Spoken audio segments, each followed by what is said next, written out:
Hello everyone, this is Omar Gani M.E.'s College Online Hub for Remote Learning. I am Mohammad Khurshid Alam, Head Department of English. Bangladesh. Today I would like to discuss a core question: how to study a novel with reference to Silas Marner by George Eliot. A novel is a creative work of art that portrays imaginary characters and actions similar to those of real life.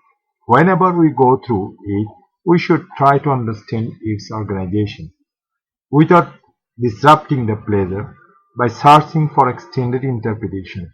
Just mentally summarize the content and try to determine the purpose. A novel has 6 features. These are the story, the characters, the viewpoints, the themes, the settings, the language, and the style. But above all, we have to remember that a novel is an imaginary story. They present a view of the world created in the mind of the writer. As you read the novel, get the facts of the story and try to visualize the action. Observe the character development in the protagonist. Show empathy with the protagonist and try to visualize his new setting.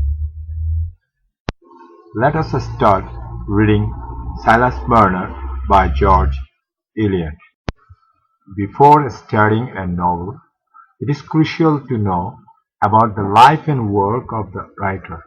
If you go through her biography, you may ask the question why she took the pseudonym George Eliot, or you may come to know what events of her life influenced the events of the book. You can also know at what level of his or her maturity ere he or she wrote this. George Eliot is a Victorian writer. The Victorian age is an age of exploration, material prosperity, and scientific breakthrough. The novel Silas Marner shows the impact of Industrial Revolution on individuals and communities. You can also go through any available manuscript by searching the internet and can have a first-hand knowledge of how the writer composed the work. Another way to judge yourself is to prepare a timeline of the novel as you go through it. This will show your understanding of the novel. Here is the timeline story of the novel Silas Marner. There can be no novel without characters. Characters shapes the progress of the story through interaction, while reading mark out the salient features of dominant characters to demonstrate your comprehension. Here we have brought out some for you.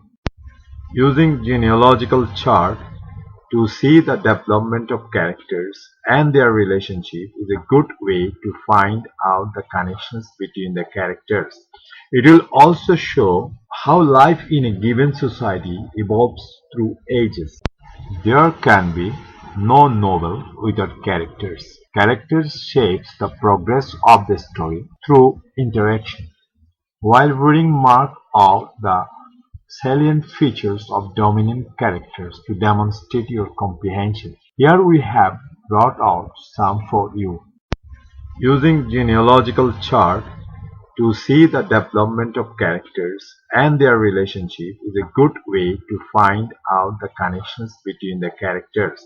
It will also show how life in a given society evolves through ages.